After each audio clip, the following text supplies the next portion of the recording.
Every year, the Asakusa neighborhood of Tokyo hosts the famous Sanja festival. All day, tattooed men parade on palanquin, carried shoulder high, and the spectators struggle for a chance to admire these living tableaus. Almost hidden amongst the crowd stands a quiet man. His name is Mitsuaki Owada. No one takes any notice of him, and yet he's the one who patiently engraved onto the skin of the parading men some of the most beautiful tattoos on display. In Japan, tattooing is at once a lifestyle, a passion, and an art, as the master says.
Owada lives in Tokyo with his family, but he often travels around the country looking for new designs to enrich his collection.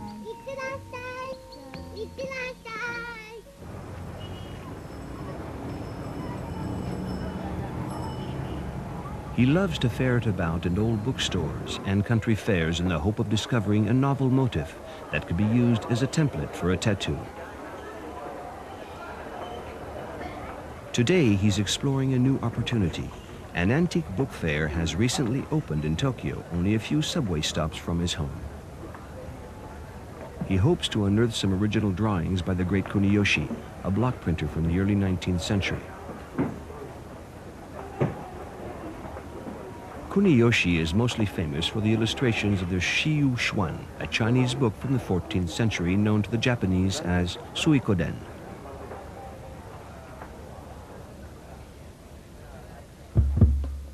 It's an adventure story relating the exploits of a group of warriors struggling against corrupt overlords. Since the end of the 18th century, it's been one of the most popular fictions in Japan, a sort of cult book, and the 108 warriors are regarded as national heroes. Kuniyoshi's wood prints, expressive, colorful, are ideal models for Japanese tattooers. And for the past 200 years, the characters of the Suikoden have been the most commonly represented on the skin of tattoo devotees. The characters are always pictured in action. The hero, often accompanied by a tiger or a dragon, always comes out victorious from the traps laid by his enemies.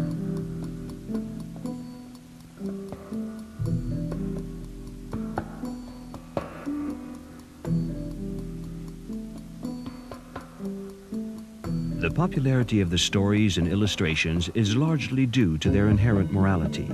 Both strong and brave, the Suikoden heroes fight for the triumph of good over evil. For the Owadas, tattooing is family business. Mitsuaki's elder brother Toshiaki is in charge of the first stage of the process, extracting from Kuniyoshi's engravings the motifs to be tattooed. It's a delicate task. He must simplify the original drawing while preserving the key details that make it striking and unique. The two brothers spend hours scrutinizing different versions of some scenes before choosing the character who will best answer their client's needs.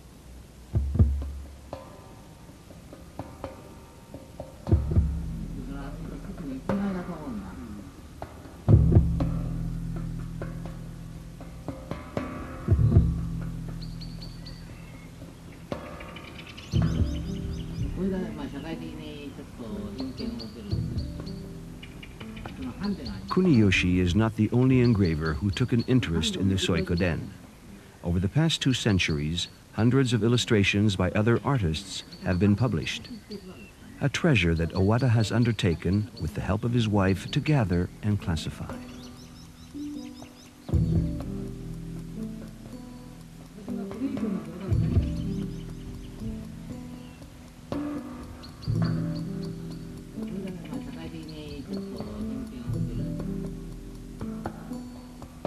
Once all the elements in the scene to be tattooed have been chosen, Toshiaki draws them together in a picture which will be submitted to the client for approval.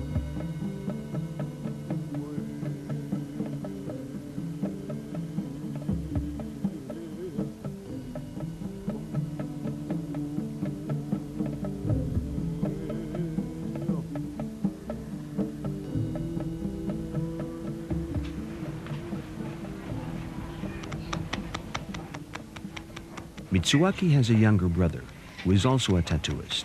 While most tattoo artists now use electric tools, he's remained faithful to traditional methods. He uses a brush fitted with between 2 and 10 needles, depending on the size of the design.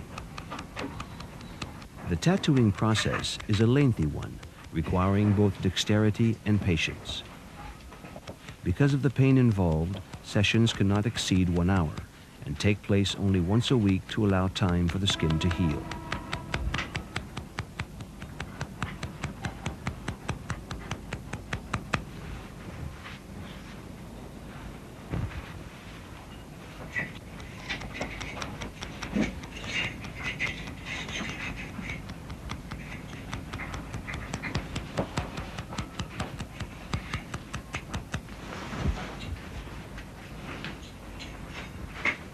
The tattooer places pigments on the needles with a paintbrush he holds in his left hand.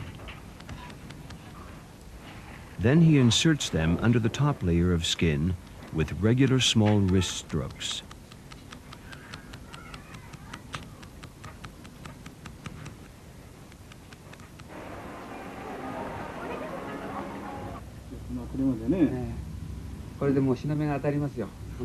Although historians can't identify for certain the exact period when tattooing began to develop in Japan, it's widely believed to go back more than 2,000 years. And in those times, tattooing was compatible with religious faith. Tattoos were a kind of talisman, which granted the bearer protection against the anger of the gods, and more importantly, granted it permanently.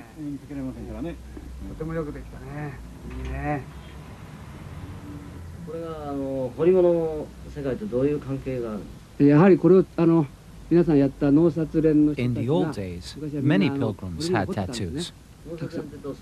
そうです。これはまあ比較的新しいものですけれども、皆さん On the temple's pillars, there were designs like these, from which pilgrims would choose their tattoo お motifs. 参りに行くという形を皆さん取ってたんです。これは古いものですか？古いものですこれは。説明してください。 These are very ancient designs from the Edo period. 赤黒。大体基本が赤黒ですから。 Usually, they have only 2 colors, red and black. 色のものがたくさんこういうふうに出てきますけども、味がありますよやっぱりね、いいものは。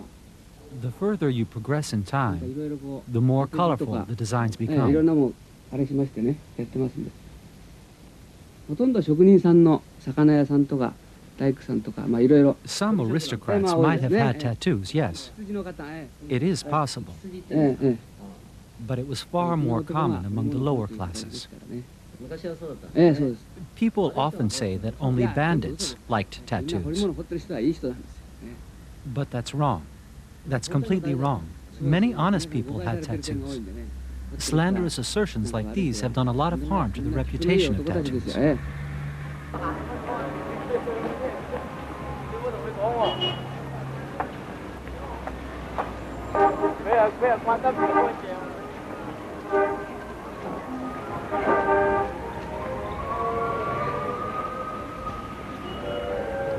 One of Owada's favorite activities is to do the rounds of Tokyo's art galleries and bookshops with his brother. They can often expect good finds there. Owada is not only a passionate collector and brilliant craftsman, he's also a man with a mission. A self-set mission to rehabilitate the art of tattooing, too often despised as being reserved to bandits and yakuza. For if tattoos have had a bad reputation, it's because they've always been associated with the lower classes of Japanese society.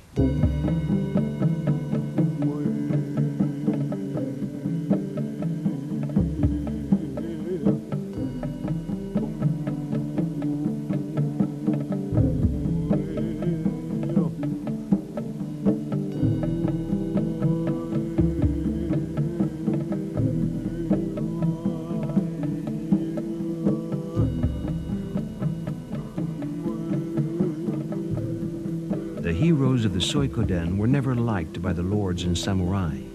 They regarded these defenders of the weak and the oppressed as brutal and vulgar outcasts with no respect for society.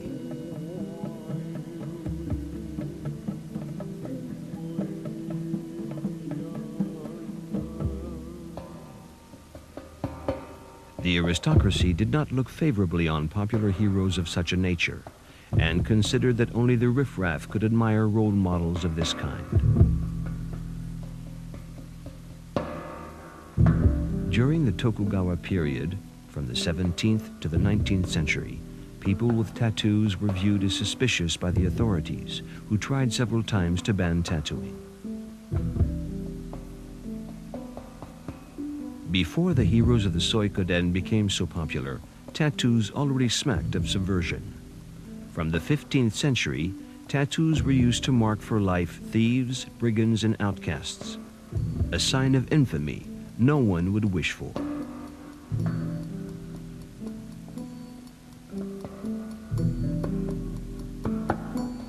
Not until the 18th century did tattooing become a voluntary act again. Progressively, they were used by diverse trade guilds to distinguish themselves from one another. Firemen, carpenters, cabinet makers, fishermen, and even separate criminal gangs, ancestors of the Yakuza. Each developed their own graphic tradition that allowed them to be recognized at first glance. This was far from the simple ideograms which identified a murderer or a thief. The designs became more and more elaborate and would almost cover the entire body. Popular heroes and gods, floral patterns, and animals were chosen according to a strict symbolic code, and a rich graphic language was developed. Tadasu Izawa is a writer who shares Owada's passion for Kuniyoshi's engravings.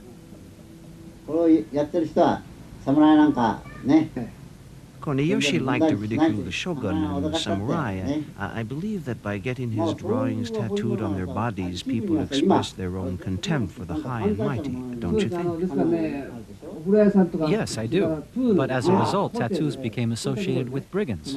And it's quite common to draw insults from people when they see your tattoos at the sauna or the swimming pool.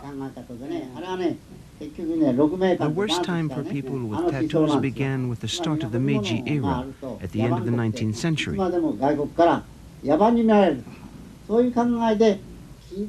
Japan wanted to westernize, and the government, ashamed of traditional tattooing, chose to ban it. And yet foreigners who visited our country were fascinated to see men tattooed from head to toe. They say Queen Elizabeth's grandfather himself came to Japan to get tattoos. Tattoos progressively became a fashion in Western courts. And the grandest European families were known to call on Japanese tattooists. The previous king of Denmark, Frederick IX, was renowned for his tattoos. And if I'm not mistaken, he did you the honor of inviting you to Copenhagen as Japan's top tattoo artist. Well, you are in a way our tattoo king.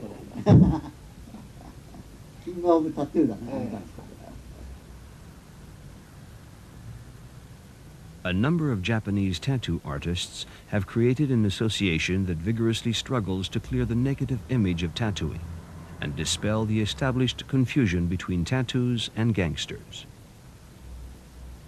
Attracted by the professionalism of the Japanese masters and the quality of the available designs, many foreigners go to Japan for their tattoos as pointed out by Tadasu Izawa.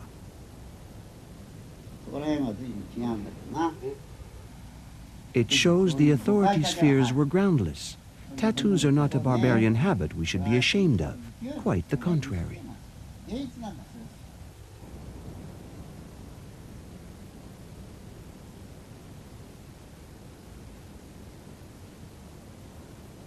Once the design has been approved by the client, the tattooing sessions can start. During the first phase, the whole design is drawn on the client's skin with a paintbrush.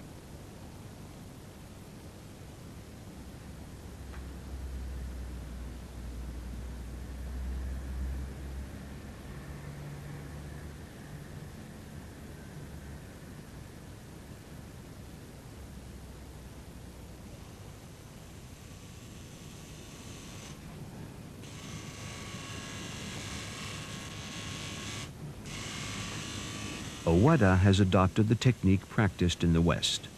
He uses an electric needle tool, linked by a tube to the color he wants to inject. Although this technique is faster than the traditional one, it's no less painful.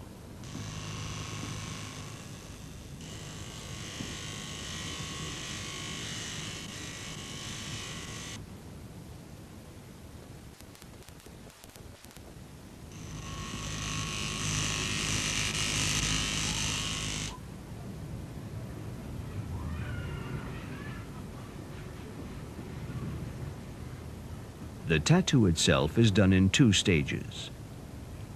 Owada first traces the outline of the drawing with his electric needle. He will only add on the colors when the whole pattern is tattooed.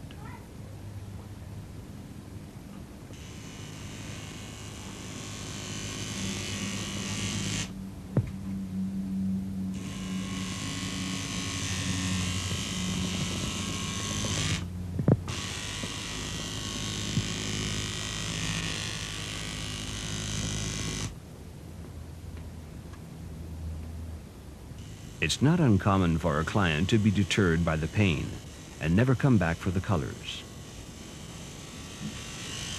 The master may also reject an order if he thinks that the client lacks the necessary motivation, or that the reasons he gives to get a tattoo are not serious enough.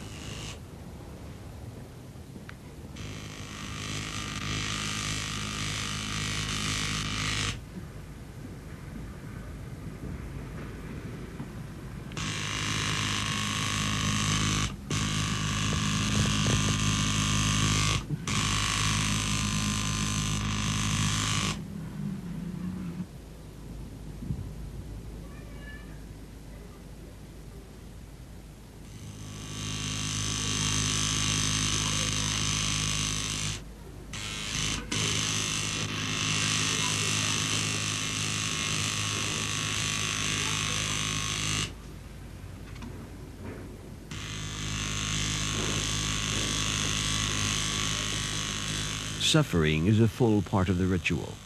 It would be unthinkable for a tattoo master to anesthetize the back, arms, or legs of his client.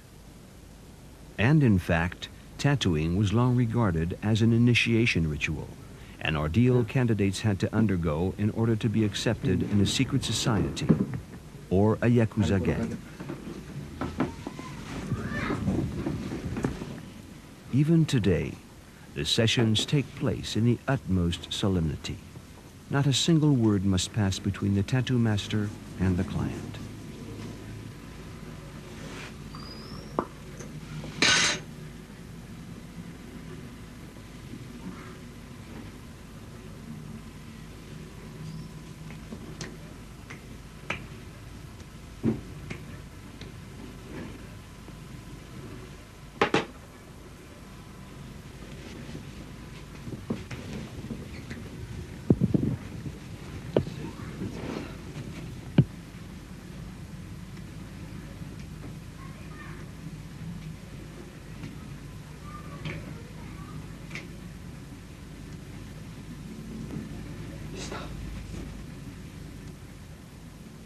Unlike Westerners, the Japanese are not satisfied with getting a tattoo on one part of the body only. In Japan, a real tattoo covers the entire body. People are generally very impressed when they discover that we are tattooed over our whole body, and many find it beautiful. It's gratifying, and that's what gives us the courage to continue getting tattoos, in spite of the pain. Several times a year, the members of the Tattoo Association, presided by Owada, meet for a banquet, during which, of course, tattoos are the only subject of conversation. An integral tattoo is extremely expensive, but it's not uncommon for Owada to reduce the price drastically when he knows his client to be a true devotee. What matters most to him is the survival of the art of tattooing. That there should continue to be, in Japan, numerous adepts whose bodies are ephemeral living paintings. This idea of the tattoo as a work of art is at the heart of Japanese tattooing, and it's probably what distinguishes it radically from Western tradition, dominated perhaps by a form of self-mockery of the tattooed person. Whereas a Japanese subject is proud of his tattooed body and of his belonging to a group. The Sanja Festival is a showcase for this pride. This film was shot about 20 years ago, but tattoos have remained as popular as ever in Japan. Owada is now an old man, but he needs not worry about the future of his art. His succession is assured.